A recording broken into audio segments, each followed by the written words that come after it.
Noite, Vitor, aqui de Porto Alegre. O Renato vinha participando já das reuniões anteriores. Hoje é a primeira participação aí. Nossa, prazer, boa noite a todos. Bem-vindo, Vitor.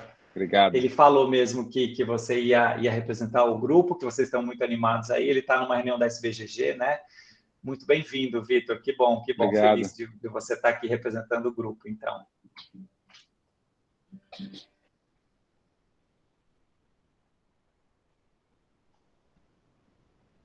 Bom, pessoal, é isso. A gente está gravando a reunião. Sei que tem algum centro que tem uma dificuldade maior em participar.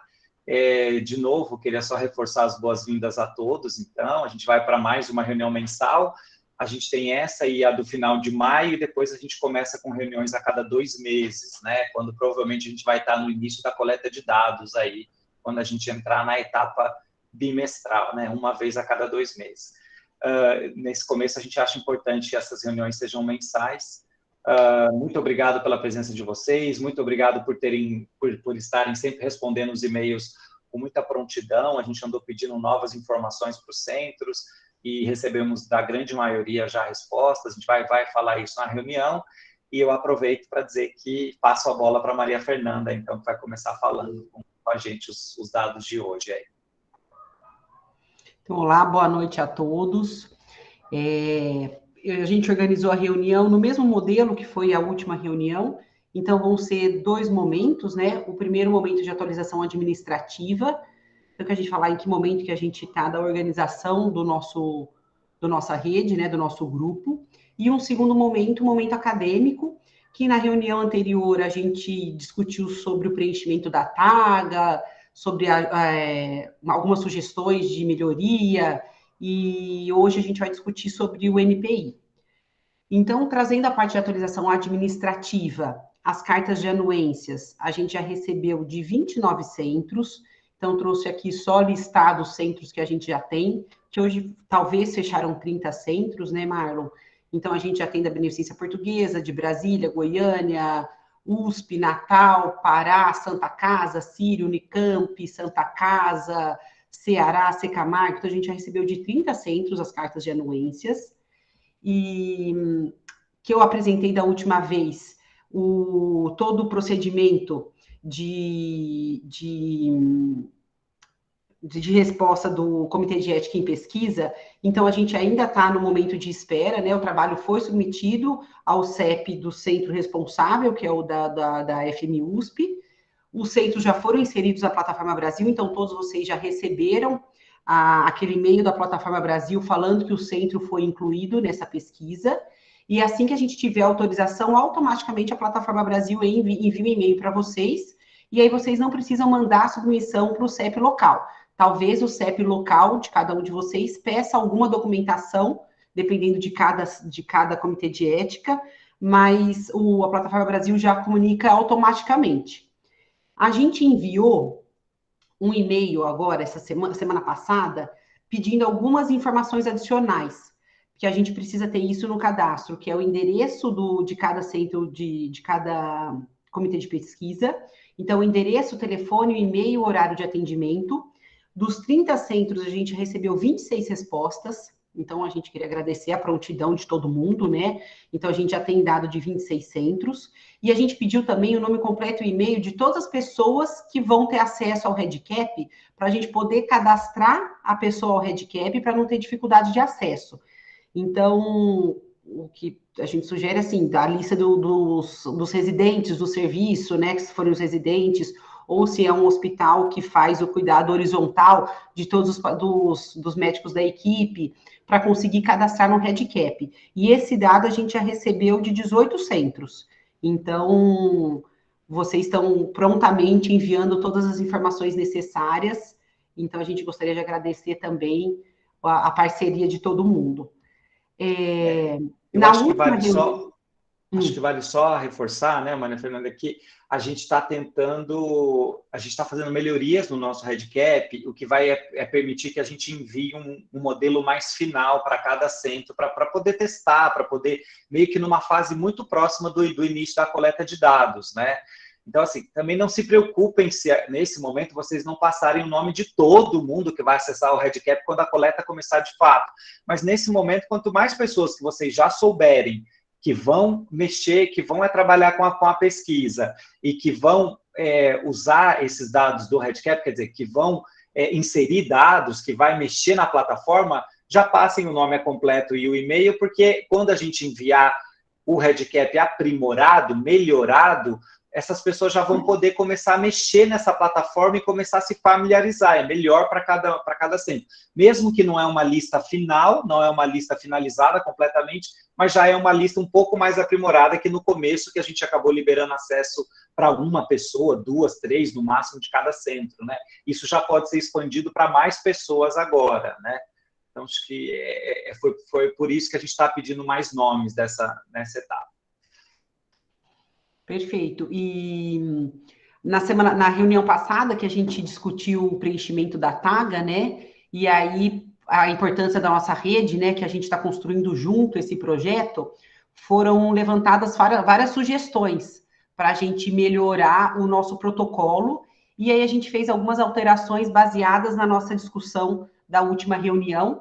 Então, um questionamento foi que, a princípio, a velocidade de marcha a gente tinha deixado no protocolo em 4 metros, que é o que usa na taga original, e aí foi levantada a dificuldade do espaço do paciente que está restrito ao quarto por um isolamento, e então a gente alterou realmente para 3 metros a distância da velocidade de marcha, porque é o dado que a gente vai obter em metros por segundo. Então, não teria problema a gente fazer essa adaptação para o resultado que a gente vai encontrar.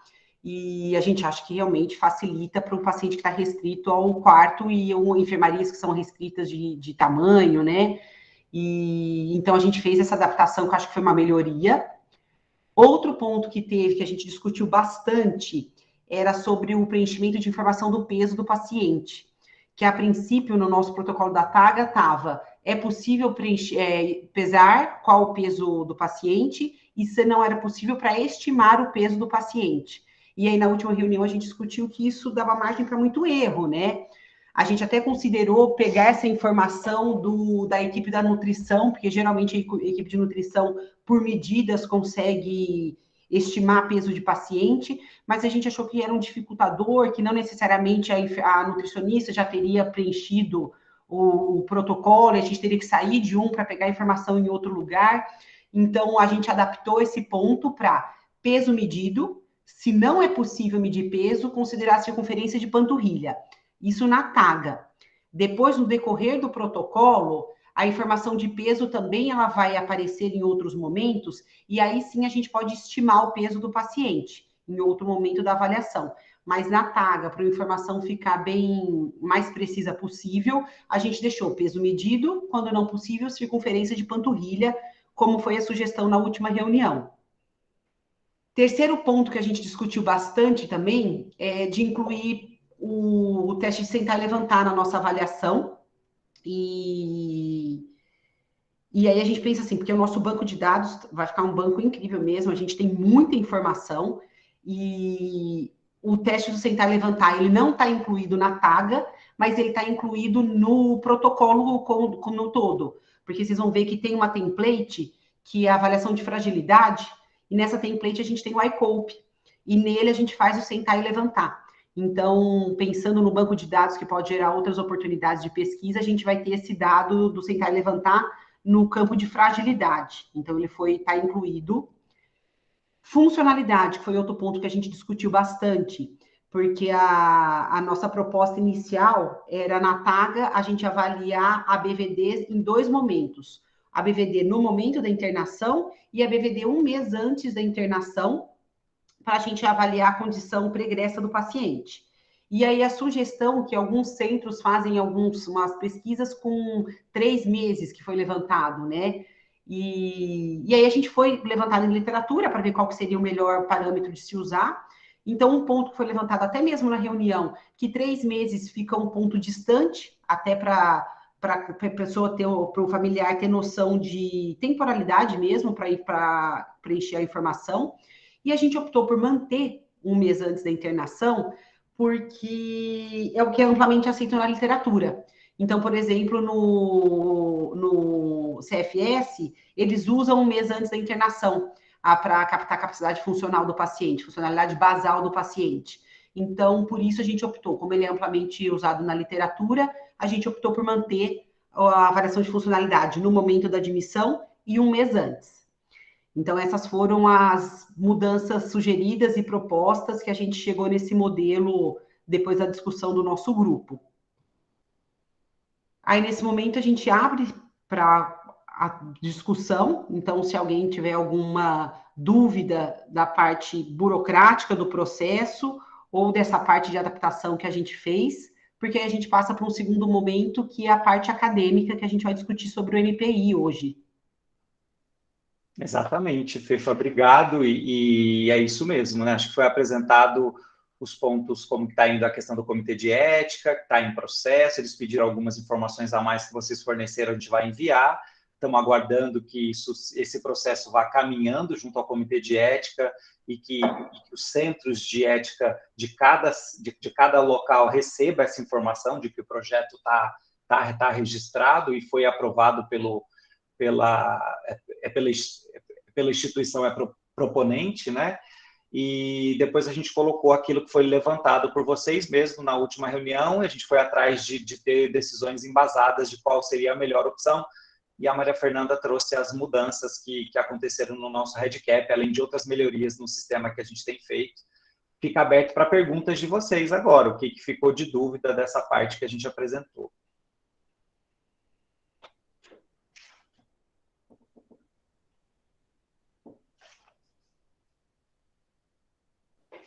Oi, eu queria fazer uma pergunta, é a Lara. Oi, Lara, claro, Lara, vamos lá. Talvez, até porque eu retardei a minha entrada, né? Então, se me desculpe se eu estiver retomando uma coisa que vocês já resolveram, mas vocês não queriam ficar com essa dúvida. Hoje eu penso que o Dr. Cneu mandou para vocês os nossos papéis e nós colocamos 4 pessoas para acessar o REDCap. Muito bem. Quando começar realmente a coletar dados, vamos imaginar assim, somos nós 4 que teremos que preencher, ou a gente vai poder, por exemplo, colocar na mão do residente que estiver avaliando o paciente. Existe essa possibilidade? Não? Como vocês estão vendo? Sim, Lara, existe, a Maria Fernanda pode me complementar depois, mas existe sim. Aliás, o ideal é que esse nome desses residentes seja incluído no momento que a coleta começar ou em algum momento que esse residente entrar no projeto para pelo menos como coleta de dados, né? Então, o que eu falei antes é que a lista final, Lara, não é agora, né? Você mandou 4 nomes porque são 4 nomes que você já sabe que você já quer que tenham acesso ao REDCap desde já, mas pode ser que assim que a coleta começar, outras pessoas que vão atuar junto a esses 4 vão ingressar na Unifesp, que é o seu caso no projeto, e aí você quer incluir o nome deles também na plataforma REDCap, e isso vai ser feito. Idealmente é bom que o nome de quem está coletando o dado esteja registrado lá, porque você tem um controle melhor da qualidade do dado, de quem está imputando o dado, né? De quem está registrando o dado. Então, com certeza. Esses 4 não vão ser só a lista final, né? Você vai ter outros, né? Tá, legal. Muito obrigada. Marlon, aproveitando essa pergunta da Lara, você sugere ou recomenda que, pelo menos inicialmente, e eu queria saber se é possível, que o protocolo seja impresso para ser preenchido meio em conjunto com o residente, por exemplo, até que todo mundo ganhe corpo suficiente para poder preencher isso de forma adequada, ou em quem vai usar residente, ou, enfim, quem vai usar outra pessoa que não a oficial e esses primeiros nomes enviados. Certo. Gil, a gente está tendo um esforço bastante grande para tentar que tudo seja aplicado direto no REDCap. Por que isso? Primeiro porque é um facilitador de tempo, né? Você ganha tempo quando registra direto na plataforma eletrônica, né? e segundo, porque melhora a qualidade do dado. Toda vez que você registra no papel e depois registra no REDCap, na plataforma eletrônica, você aumenta uma etapa. E nesse aumento de etapa, você aumenta a chance de erros, né? Mas, apesar de, então, a gente estar tendo esforço para que possa ser feito via eletrônica direto, isso não só por um notebook ou por um desktop, mas também por um iPad ou por também um celular que tenha um screening que é maior e que dê para você acessar o REDCap dele pelo celular, também isso vai facilitar muito, né? Por outro lado, a gente criou o REDCap, e o Thiago tem trabalhado muito nisso, para que o REDCap tenha uma plataforma que tenha sentido para assistência clínica também. Ou seja, o contrário vai poder ser feito. Quer dizer, você pode, assim que você terminar de preencher todo o REDCap, imprimir aquilo que vai sair no formato de uma avaliação clínica global e com informações muito interessantes de medicamentos que o paciente usa, de doenças que o paciente possui, que aquilo vai poder ser usado e anexado junto ao prontuário, se você quiser, da sua instituição. Aquilo vai poder ser levado para uma sala de discussão clínica para levar dados do paciente. Então, a gente está fazendo de uma maneira o REDCap que ele ajude na parte clínica, tá?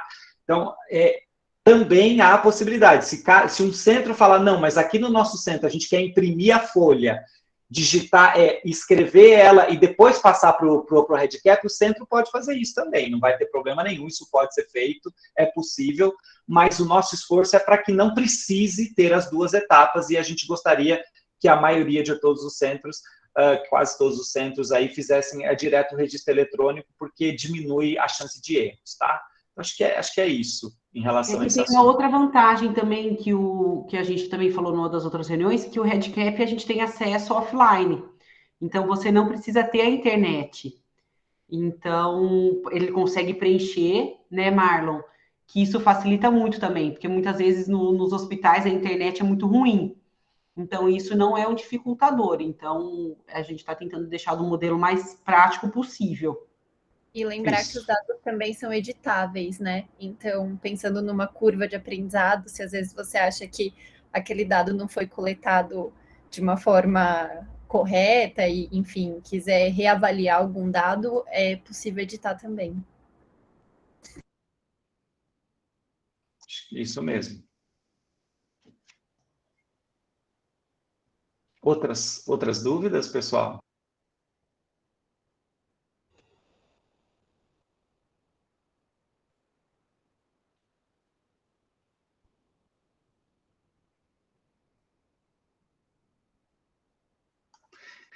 Houve uma dúvida do ponto de vista que eu recebi hoje à tarde, até de um dos centros, que é falando assim, olha, a gente foi ler o projeto escrito aqui e só aparece o nome de uma pessoa aqui da nossa instituição, mas nós vamos ter 3 pessoas que vão estar atuando mais na liderança do nosso centro em relação ao change. Como é que funciona isso? O meu nome não está lá no projeto, né? Acontece assim, do ponto de vista prático, para o comitê de ética, que é o que a gente fez, aquele projeto para mandar para o comitê de ética, você precisa ter um responsável por cada centro, né? Por exemplo, o nosso responsável aqui do centro do Hospital das Clínicas é o professor Wilson, mas eu vou atuar pelo Hospital das Clínicas, o Thiago também, a própria Lilian, que está no Lean 66, que é o nosso departamento de pesquisa, vai atuar também, a Maria Fernanda vai atuar, além da Unicamp, pelo HC.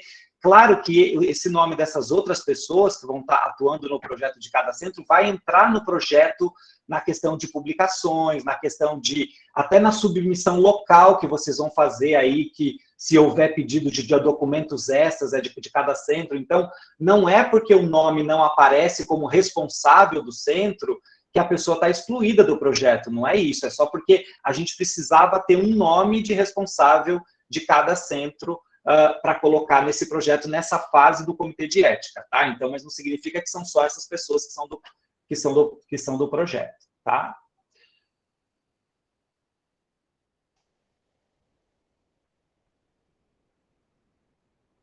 Alguma outra dúvida, pessoal? Oi, Marlon, boa noite, tudo bem? Tudo bem, Natasha? Tudo jóia. Estava até falando com a Maria Fernanda, quero agradecer vocês dois que sempre me acolhem aí, me acodem aí quando podem. E aí eu estava até falando com a Maria Fernanda, né? Ainda falta o meu termo de anuência aqui do nosso centro, até por uma questão burocrática que existe conosco lá. E aí queria saber se ainda dá tempo de eu mandar esse termo ainda para vocês, dentro do processo. Ainda dá tempo? Sim, Natasha, dá sim. O que aconteceu? Na verdade, a gente recebeu a carta de anuência de praticamente todos os centros, né? Acho que teve 1 ou 2 centros que acabaram, que desistiram da participação no projeto. Então, a gente teve uma taxa de aceite de 95%, aí, de mais de 90% dos centros. O que vai acontecer agora, Natasha, é que antes a gente enviava e-mail pedindo ainda, olha a carta de anuência, agora é uma busca mais ativa dos centros para o projeto. Então, no seu caso, é mais tranquilo ainda, que você já está indo atrás, já está vendo. Não, já estou dando processo. Até peço desculpas pelo delay, mas é que tem um processo meio burocrático que, enfim, tem uma lá no hospital, enfim. Mas eu já estou no processo já, e eu falei assim, não, deixa eu ver que eu estou fazendo tudo direitinho agora, espero conseguir continuar entrando, né, no projeto. Claro, a gente sabe que isso varia de local para local, você tem o tempo de resolver isso, e assim que resolver, a gente inclui já o Einstein também no nosso hall aí de locais onde vai ser feito o projeto, tá? Fica tranquilo. Fechou. Tá tudo certo. Obrigada.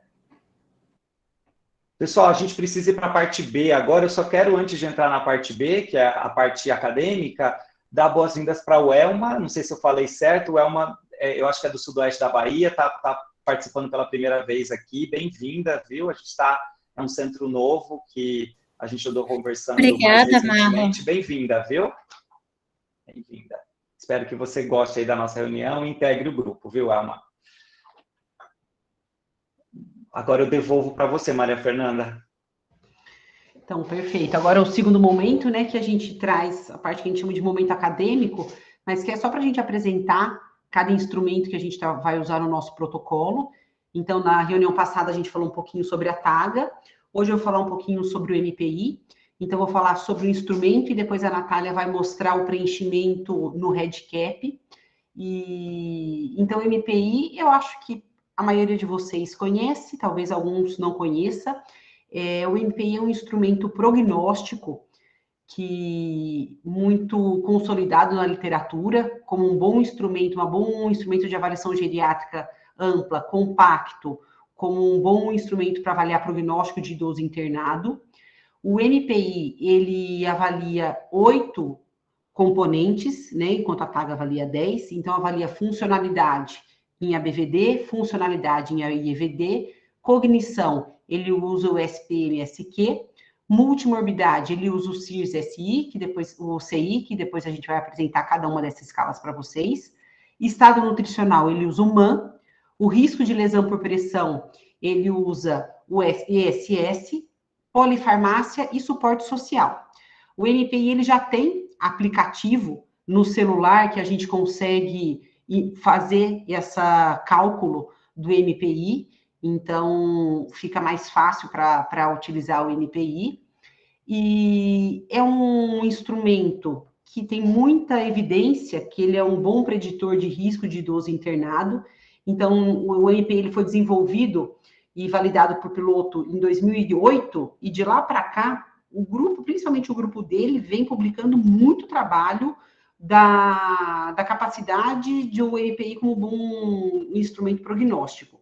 Então, a avaliação, a evidência é vasta, tem MPI como fator prognóstico, instrumento prognóstico em pneumonia, MPI nas demências, em HDA, insuficiência cardíaca, em neoplasia avançada, em 2020, MPI em idoso frágil, agora em 21, o trabalho de MPI como bom instrumento prognóstico para pós-operatório, para perioperatório de TAV. Publicaram agora em 2022 do MPI com COVID, então é um N pequeno, um segmento pequeno, mas ele mostrou ser um bom instrumento para avaliação prognóstica de idoso internado. Então, por isso que a gente usou ele como nosso instrumento de comparação, né? Para ter um instrumento de comparação com a TAGA, com a que a gente está propondo uma adaptação para avaliação do idoso internado. As dificuldades do MPI, por que a gente pensa em fazer uma escala em comparação ao MPI? Primeira coisa é o tempo, ele ganha em tempo em comparação à avaliação geriátrica ampla, mas ele ainda é um instrumento que tem um tempo maior de aplicação, e o maior dificultador do NPI, ele usa escalas pouco habituais no dia a dia. São escalas pouco práticas, pensando que a nossa intenção nesse protocolo de avaliação de idoso internado é a gente deixar um instrumento fácil, que ele consiga ser usado amplamente nos hospitais, e que não necessariamente com a participação de um geriatra, porque não é a realidade ser geriatra em todos os centros, né? Então, a gente quer deixar um instrumento de fácil aplicação. E o NPI, ele usa escalas, por exemplo, escala de risco de lesão por pressão, a gente usa a Braden, mesmo assim, uma escala muito mais usada pela enfermagem do que pela equipe médica. Avaliação cognitiva, a gente usa escala, o DSS, que é de manejo muito mais do nosso dia a dia do que o que eles usam. O de comorbidades, a gente usa o Charlson, que a gente tem mais familiarizado. Então, ele usa escalas para nossa rotina pouco habituais, e que dependeria de uma expertise que a gente acha que dificultaria de ser difundido o uso do instrumento, porque a nossa intenção é melhorar a atenção do idoso internado em todo lugar, né? Então, a gente quer chegar num instrumento fácil e rápido. E aí a Natália vai mostrar para vocês o preenchimento rápido do REDCap do MPI pelo REDCap. Acho que dá tempo, Marlon? Sim, a gente está bem certinho no tempo. Vamos lá. Eu acho que ela vai só compartilhar.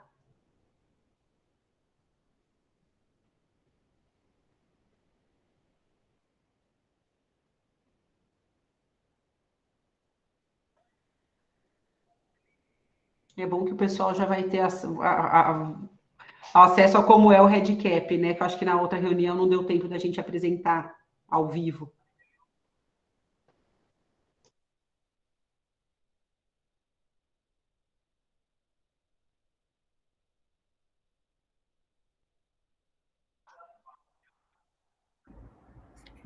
Vocês não estavam me ouvindo, né? Deixa eu compartilhar. Estava com o microfone, tá. Eu acho que a gente não tem como você fazer um projeto que envolva a avaliação global do idoso internado e não ter o MPI como instrumento de referência para comparação. É o grupo que mais estuda a AGA no mundo, esse grupo europeu. Eles têm um financiamento que beira 800 milhões de euros para estudar a AGA, e eles têm grande parte desses estudos em idoso internado. Eles têm agora eles vão para 15 anos de publicação nessa área do idoso internado com uso do MPI. Então, quando a gente quer testar um modelo mais simples e mais rápido, a gente teria que comparar com algum instrumento padrão, e o MPI hoje já pode ser dito como instrumento multidimensional, é padrão no idoso internado, né? Apesar de ter essas dificuldades que a Maria Fernanda falou tão bem. Vamos lá, Natália. Vamos lá. Então, aqui é o layout do REDCap, né? Conforme a gente viu na reunião passada. Quando a gente olha aqui para o lado esquerdo, a gente, na outra reunião, a gente caminhou por todos esses dados aqui. Aqui eu já abri direto no MPI, só para a gente economizar um pouquinho de tempo, tá? Mas à esquerda ficam todos os pontos que vão ser preenchidos durante a nossa avaliação, quando a gente estiver fazendo a admissão do paciente na enfermaria.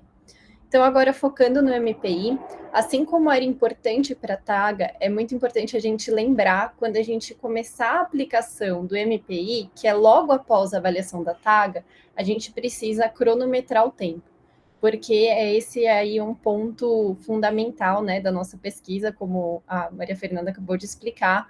A questão do tempo, a gente quer justamente mostrar que a avaliação compacta, a gente vai ter esse ganho aí em relação ao tempo. Então, iniciando o MPI, é muito importante lembrar de ser cronometrado. E como a gente já falou em outros momentos também, o REDCap, ele é um instrumento inteligente, então coisas que nós já preenchemos anteriormente, ele sempre vai puxar. A gente não vai precisar ficar preenchendo informações diferentes, apesar de serem instrumentos diferentes. Então, o que já foi coletado no dado de admissão, o que já foi coletado no dado da anamnese, o que já foi coletado na avaliação geriátrica compacta, já vai ser automaticamente transportado para o MPI. Então, quando a gente o MPI, ele começa com a primeira pergunta, assim, com quem mora, isso já vai ser, eu já preenchi, né, eu fiz um paciente aí fictício, e ele já transportou essa informação que já havia sido coletada na parte dos dados de admissão e identificação, assim também como o número de medicamentos e as ABVDs, que já foram coletadas na avaliação geriátrica ampla. Então, a gente, no MPI mesmo, na parte do REDCap, a gente vai começar a preencher a partir das atividades instrumentais de vida diária. Então, vão ser 8 atividades instrumentais que vão ser avaliadas. Assim como a gente fez com as ABVTs, a gente vai perguntar como o paciente ele executava aquelas atividades há um mês da internação e como ele está fazendo no momento da admissão. E sempre entre parênteses, a gente especifica aqui exatamente como a gente vai considerar, né? O que a gente vai considerar. Então, usar o telefone vai ser considerado como capaz aquele paciente que consegue pelo menos atender o telefone. Fazer compras, ele realiza todas as compras sem ajuda. Isso para que não haja aí pontos de vista diferentes, né, do preenchimento do que o paciente é capaz ou não de realizar. Então, a gente vai preenchendo aqui. Então, vamos supor que esse paciente, ele era um paciente totalmente independente, e na admissão também, ele mantém aí a sua independência para as atividades instrumentais. Como vocês podem ver, já automaticamente o REDCap, ele já faz o cálculo aqui para a gente. Depois que a gente preenche a parte das AIVDs, a gente passa para o SP-MSQ, que é o instrumento que o MPI ele usa para avaliação da parte do status cognitivo. A primeira pergunta já vai ter sido respondida anteriormente, tá? Então, o REDCap, novamente, já trouxe aqui para a gente o que o paciente respondeu anteriormente. E aí, nós seguimos, então, com a avaliação. Então, a gente questiona sobre o dia da semana, em que lugar estamos agora, e aqui também tem uma nota, né? Então, vai ser considerado correto qualquer descrição de localização, o local que for fornecido. Então, o paciente ele pode falar ou o nome da cidade, ou o nome da instituição, ou o local que ele está, como, estamos no hospital, vai ser considerado correto. A gente vai perguntar o número de telefone. Se o paciente não possui telefone, a gente vai perguntar o endereço, a data de nascimento. Aí o REDCap já traz aqui para a gente a data do paciente para a nossa conferência, se o paciente ele respondeu certo ou não. Quantos anos o paciente tem, o REDCap também traz essa informação para a gente fazer a conferência na hora que o paciente responder. Quem é o presidente atual do Brasil, lembrando que não precisa ser o nome completo, pode ser como o presidente é conhecido, e qual foi o presidente anterior ao último, né? Aqui também, como a gente falou na parte da avaliação cognitiva, dentro da avaliação compacta, é muito importante, se o paciente estiver acompanhado, pedir para que não haja interferências do acompanhante, dicas, nada do tipo, que a gente sabe que isso atrapalha tanto o paciente também quanto a qualidade dos dados. Seguindo aqui na avaliação cognitiva, a gente vai questionar sobre o nome de solteira da mãe, e aí a gente não precisa fazer a checagem no prontuário do paciente, basta que o paciente ele fale um nome feminino e complemente com um sobrenome que não seja igual ao dele, mas a gente não precisa fazer essa conferência. E a gente finaliza a avaliação cognitiva com a subtração. Então, a gente pede para o paciente que, a partir de 20, ele vá diminuindo de 3 em 3 até chegar em 0. Em qualquer momento que o paciente ele erre ou se ele se recuse, qualquer erro em qualquer momento, a gente vai considerar como incorreto, tá? Então, se o paciente, a gente pode até deixar ele terminar, mas se ele tiver um erro, a gente já vai marcar aqui como incorreto. Uma vez preenchido todos os campos, novamente, o REDCap, ele já mostra aqui para a gente, né, o total de erros e já faz a pontuação ajustada pela escolaridade. Lembrando que a escolaridade também foi uma informação que a gente já coletou anteriormente na parte da anamnese. Terminando a parte da avaliação cognitiva, a gente vai avaliar as lesões por pressão. Aqui é uma escala que é muito semelhante à escala de Braden, que é a escala de Exton-Smith Scale, mas que a gente não utiliza, né? Como a Maria Fernanda colocou, o MPI ele tem essa característica de colocar aí escalas que não são tão utilizadas assim na nossa prática. Mas não deixa de ser uma escala simples, ela avalia o estado geral do paciente, muito ruim, ruim, regular ou bom, o estado mental. Aqui vocês viram que já estava selecionado, isso porque anteriormente tinha o CAN, né, no REDCap. Então, no CAN, como o paciente não estava em delírio 1, o próprio REDCap já colocou que esse paciente estava alerta. Depois, a gente vai para a parte de deambulação, e aí existem todas essas opções, desde o paciente acamado até o paciente que fica na poltrona, mas não deambula, o que deambula com ajuda ou sem ajuda. A mobilidade no leito, então, se é um paciente que ele consegue se mobilizar no leito, se ele precisa de algum auxílio, se ele é extremamente limitado ou se ele não consegue se mobilizar de forma nenhuma. E em relação à continência urinária e fecal. E, novamente, aqui ele já coloca o ponto, e aqui as notas que mostram para a gente o risco do desenvolvimento de lesão por pressão. Seguindo com o MPI, essa é a parte que a gente avalia as diversas comorbidades, né? Ele usa o CIRS. E aí, ele vai pelos sistemas, né? São 13 sistemas dentro do CIRS que são avaliados.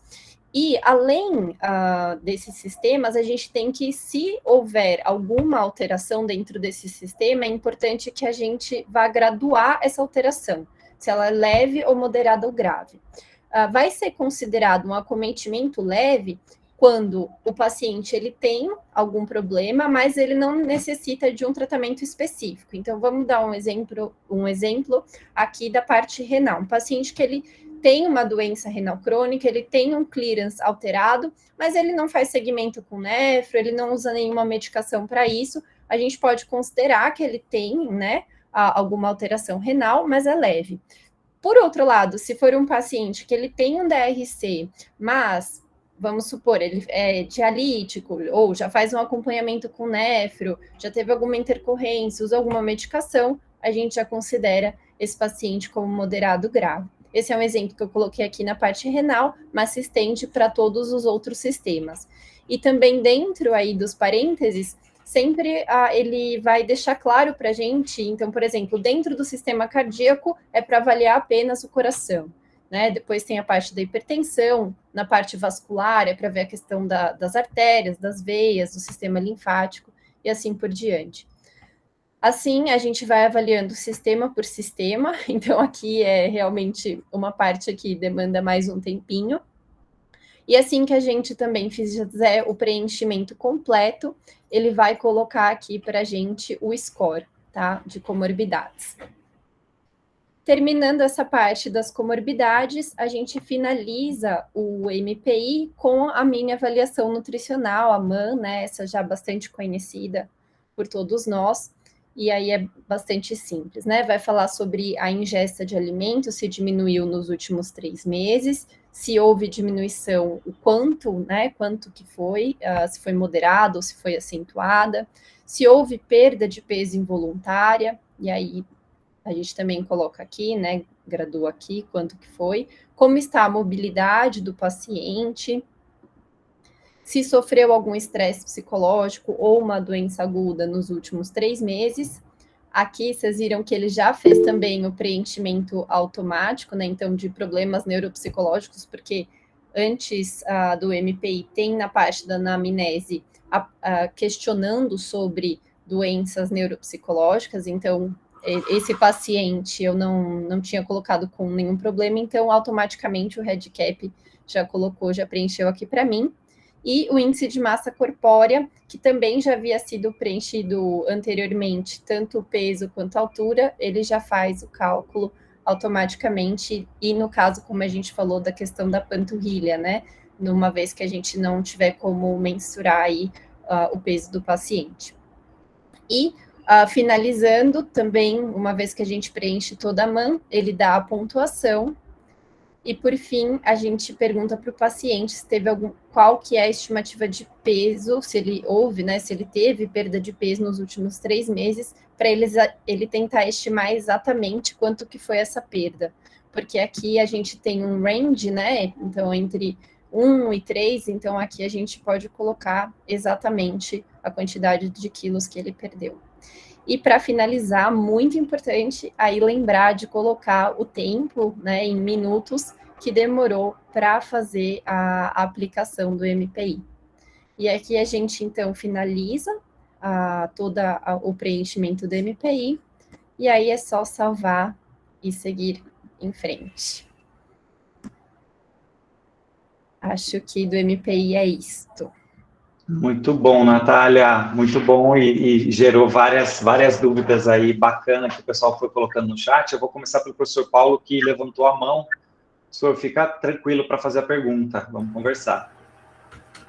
Boa noite a todos, é um prazer estar novamente aqui, inclusive encontrar grandes amigos novamente, nesses momentos difíceis de poder encontrar pessoalmente todos os amigos. Natália, parabéns pela apresentação. Eu só tenho uma dúvida a respeito do CIRS. O CIRS, então, é basicamente o julgamento do médico. Eu estou lá na frente do paciente e eu faço o julgamento. Eu acho que aí nós vamos ter um pouco de dificuldade, principalmente nos serviços que vão utilizar os residentes, principalmente os R3 que estão na enfermaria. Muitas vezes eles hipervalorizam a condição. Eu acho que nesse momento a gente vai ter que estar... principalmente os preceptores, vão ter que estar muito atento a essa hipervalorização, porque como é a escala de comparação, né, a escala padrão ouro que a gente está utilizando, acho que esse cuidado tem que ser observado.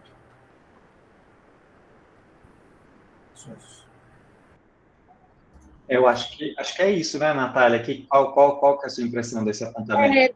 Assim, antes, eu vou até voltar aqui um pouquinho, porque...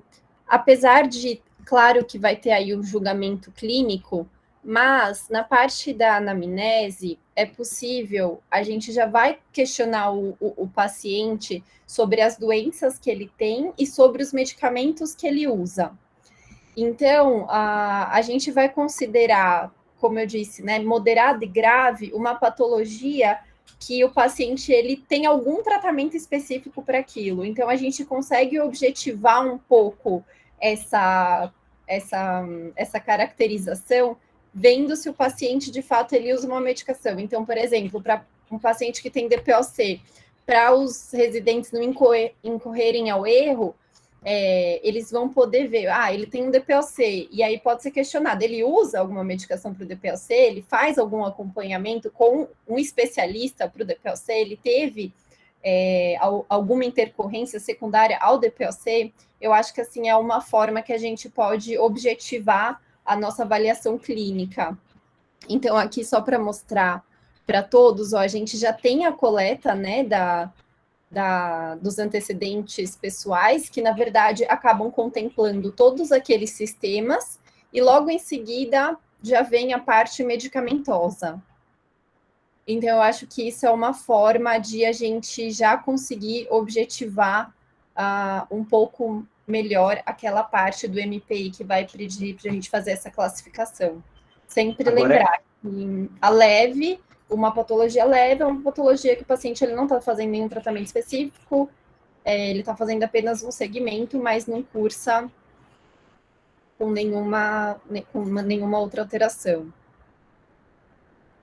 Eles até perguntaram, será que uma hipertensão que está usando já um antihipertensivo já é uma hipertensão que é moderada, então, se já usa um antihipertensivo e tal? Como é que você acha que a gente consideraria, Natália, Maria Fernanda? Eu acho que a hipertensão a gente poderia fazer pela classificação da American Heart mesmo, né? De hipertensão leve, aquela que usa até uma medicação, a partir de 2 medicações já é considerada uma hipertensão moderada grave.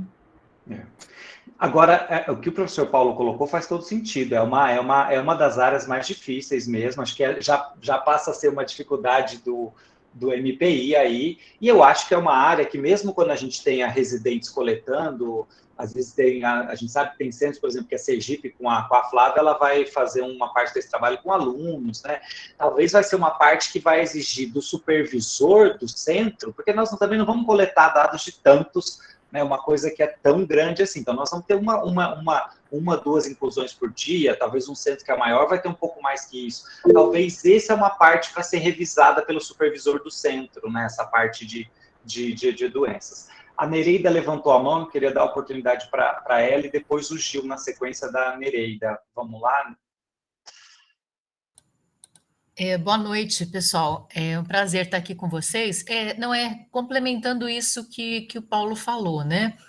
Eu entendo que tem que normatizar e a gente vai ter que fazer um mini treinamento também, né, nos serviços.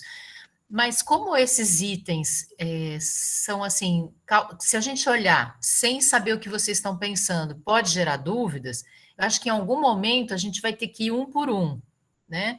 Por exemplo, a questão oftalmológica, né? Todo idoso usa um óculos, mas isso aí então vai ser ausente, vai ser leve, né? Então, assim, eu acho que em algum momento é interessante que a gente vá item por item e vá fechando como que a gente vai interpretar. Eu acho assim que não é tão óbvio olhando, né? Mas que todo mundo pode seguir a mesma coisa.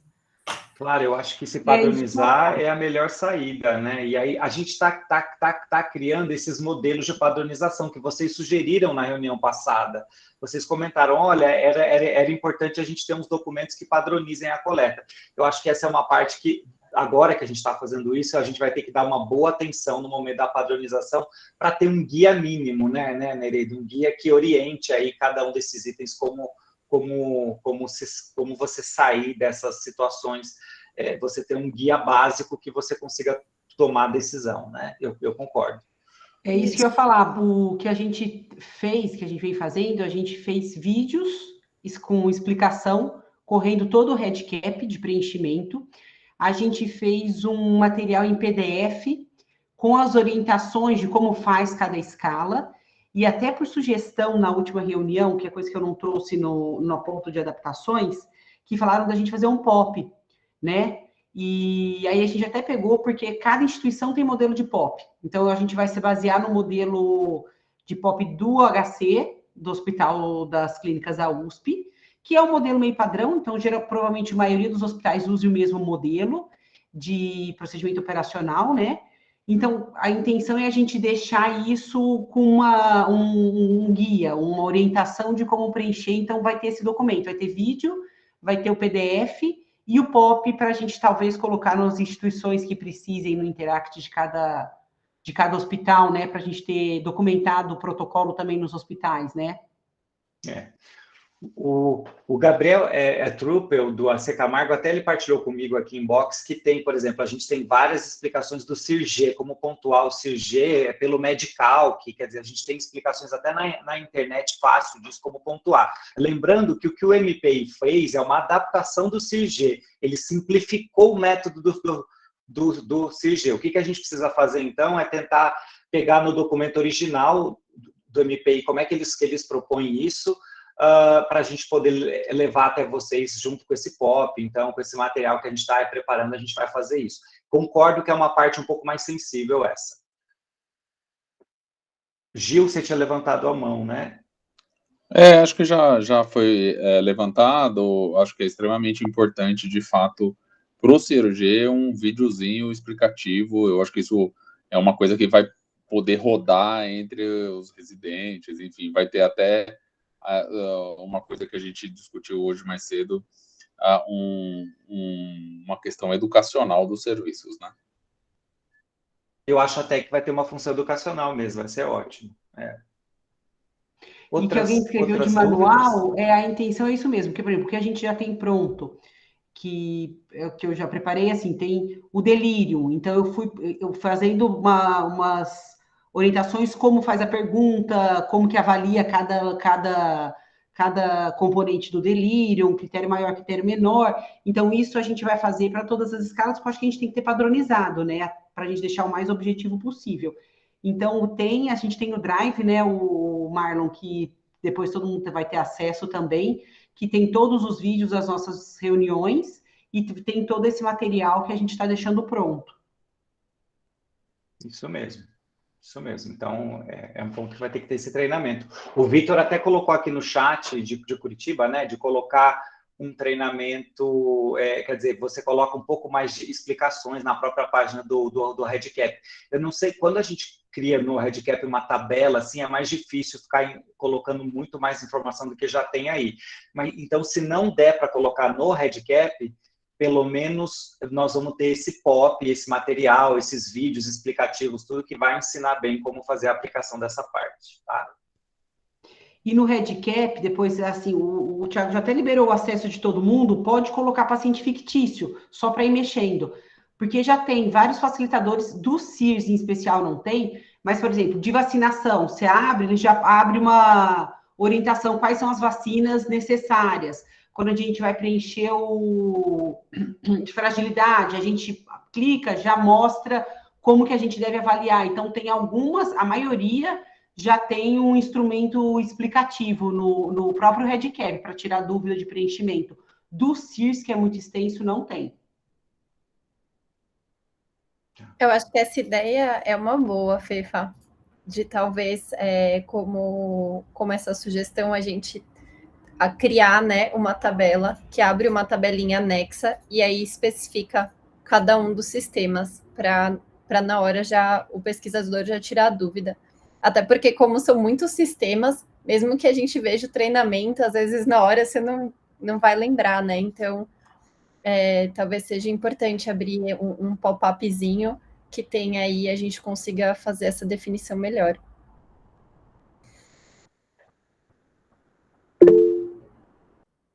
Que o Vitor levantou a mão. Pode ir em frente, Vitor. Tudo bom? Não, eu só queria perguntar uma coisa. Eu não estou habituado ainda a usar o REDCap, então é uma dúvida que pode ser simples, mas assim, quando a gente passa às vezes o mouse em cima de determinados textos, ele abre uma janelinha, né? Então, por exemplo, quando a gente passar o mouse ali em cima do ausente ali para a questão cardíaca ali no primeiro item, ele pode automaticamente abrir uma janelinha, né, um pop-upzinho dizendo o que é o ausente para aquele sistema. Se a gente passa para o leve, né, vai abrir uma outra. Então, eu acho que talvez isso seja possível de implementar ali, e aí talvez não fique tão poluído, né, quando a gente abre o questionário, né, não tem todo esse texto ali, só quando a gente passa o mouse em cima é que vai, ou quando a gente passa o cursor em cima é que vai aparecer, então, essa alternativa. Excelente, é isso mesmo. Se tiver essa opção, a gente vai usá-la. Tá? Ótima dica. Nós temos o professor, pode falar.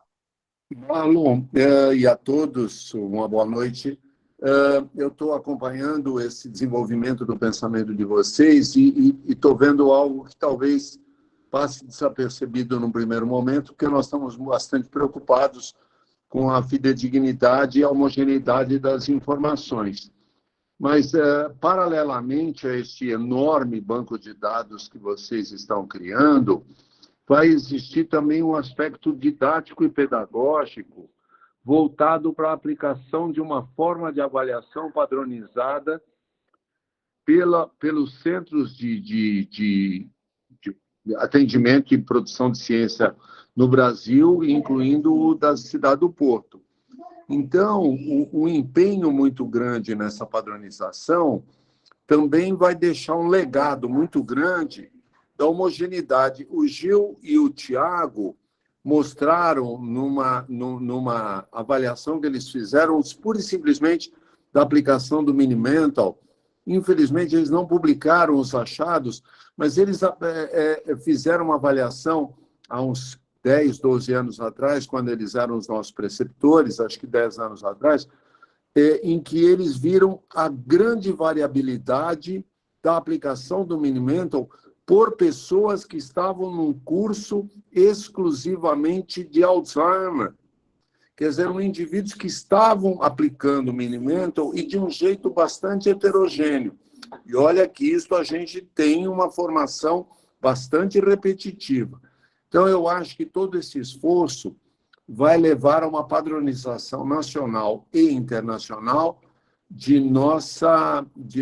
da aplicação correta disso e vai deixar um legado bastante importante para a fidedignidade dos dados, não só para a pesquisa do Change, mas para a melhor classificação dos pacientes. Acho que vale a pena investir nisso mesmo, e acho que poderia ser criado um estudo piloto de um paciente por cada centro, para a gente trazer para dentro do grupo as dificuldades e facilidades que cada um teve, inclusive no registro do REDCap. Por aí. Maravilha, verdade. Acho que a padronização é um grande desafio de todo o projeto multicêntrico, né? E é isso. Em geriatria, se já é difícil padronizar quando você está num local único, imagina quando é muito cêntrico. Então, vamos aproveitar esse desafio para a gente poder fazer essa força-tarefa de ter esses manuais explicativos, essas notas, como o Vitor lá de Porto Alegre sugeriu, e essas outras dicas que vocês deram. Acho que isso vai ser fundamental, né? Houve algumas dúvidas aqui no chat que foram muito boas. Toda dúvida é boa, né? Mas é porque são realmente interessantes. A Iana, ela perguntou na escala de Exton, quem que determina aquele estado geral? A escala de Exton, que é a de úlcera de depressão, usada no MPI, e praticamente só usada no MPI, que a gente quase não acha lá na literatura e na prática clínica, ela é uma escala que quem pontua é o profissional que aplica. Então, também é uma parte que vai ter que ser bem treinada pelo aplicador, mas são coisas passíveis do residente e de quem estiver aplicando aprender, mas ali o que vai contar é a impressão do aplicador, sim, ela é uma escala validada dessa forma. É o próprio aplicador que avalia aquilo ali e ele pontua. Ela foi criada desse jeito, então quem dá a nota ali é o próprio aplicador, né? Outra dúvida que...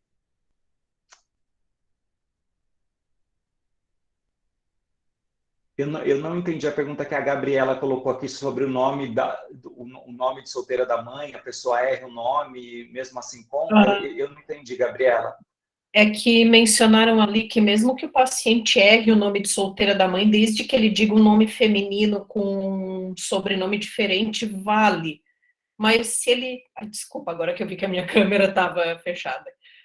Mas se ele disser um nome que não tem relação nenhuma com a mãe dele, sei lá, a mãe dele é Maria e ele diz que é Pedra da Silva, assim, e é Maria Costa. Fica meio estranho, né, contar.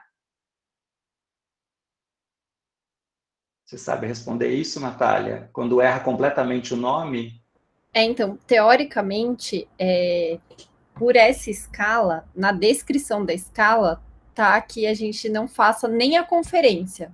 Então, a gente não saberia o nome da mãe. Todos os itens que a escala quer que a gente faça a conferência, isso é da escala. A gente pode, se a gente achar isso, né, se nós entendermos que realmente a pessoa errar o nome da própria mãe é muito absurdo mesmo, então, mas a escala é trazida dessa forma, tá? Que, teoricamente, a gente não saberia o nome da mãe do paciente, então não teria como a gente fazer essa verificação. Tudo que a escala solicita de verificação, a gente traz aqui, né? Isso foi como a escala foi desenhada e como a escala é explicada. Mas não sei se vale essa alteração, Marlon, aí a gente também precisaria estudar esse ponto. Acho que aí a gente não está revalidando o MPI, né? O MPI existe, ele é validado dessa forma, a gente vai seguir conforme ele foi criado. Acho que é uma limitação essa escala nessa parte, né? Houve uma dúvida aqui, que muito legal, que eu até deixei para o final, que o pessoal falou assim, poxa, mas a gente vai anotar o tempo de aplicação do MPI, tá? E aí, mas só que vai ter várias coisas que já estão respondidas. Como é que eu vou anotar o tempo?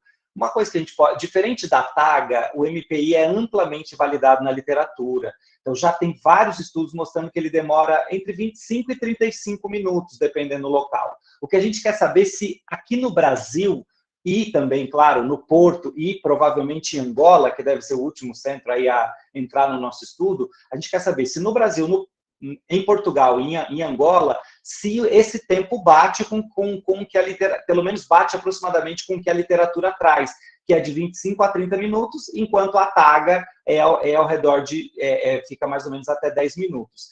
Então, o que nós vamos fazer? A gente não precisa ter o tempo tão exato, tão milimetricamente exato. A gente priorizou a facilitação da coleta. É importante que o pesquisador não fique perguntando sempre a mesma coisa para o paciente.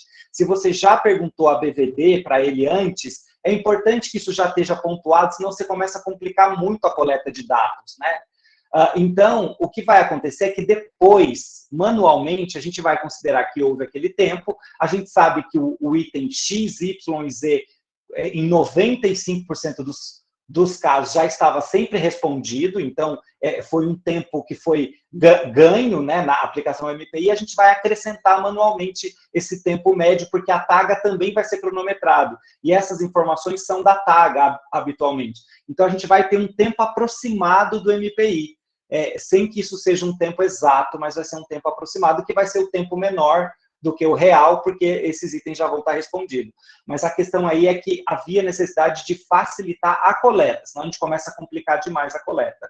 Não sei se eu consigo, não há um mundo ideal aqui, há o que é o melhor para a prática da pesquisa, e a gente tomou essa decisão, tá?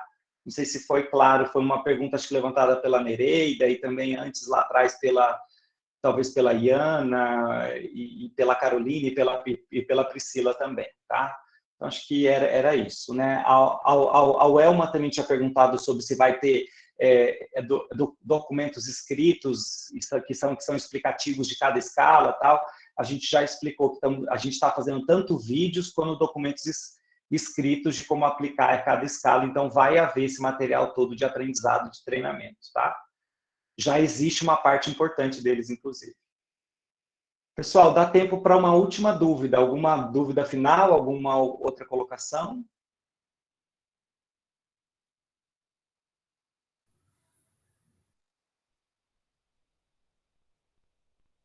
Não? Bom, são 20h35, chegamos no nosso tempo aí limite, até passamos 5 minutos, peço desculpas por isso. Vou dar uma boa noite a todos, ótima semana. A Maria Fernanda só tem um último slide, né, Maria Fernanda, para mostrar, que é a data da próxima reunião. Acho que era importante, se tiver fácil aí, só abrir. Se eu não me engano, é dia 30 de maio, se eu não estiver enganado. A nossa próxima reunião. Acho que é 31 de maio, na verdade, é o último dia do mês que vem, né? Vocês estão vendo? Sim, a gente está vendo, sim. Então, a próxima reunião é 31 de maio, lembrando que vai ser a última reunião mensal, depois a gente passa até a cada 2 meses, mas claro que a gente vai ter um tempo de treinamento com cada centro, esses materiais todos que estão sendo construídos. Para aqueles centros que não enviaram ainda o endereço completo do CEP, do Comitê de Ética do seu centro, a gente vai continuar insistindo com vocês a partir de amanhã, com a Lilian, da Secretaria de Pesquisa aqui do Serviço de Geriatria, e com a lista de nomes para acesso ao REDCap também, tá? Então é isso, pessoal. A gente vai conversando por e-mail até 31 de maio. Muito obrigado. Ótima semana para vocês.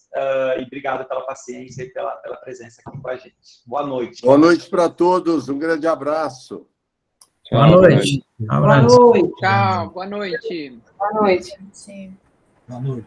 Boa noite.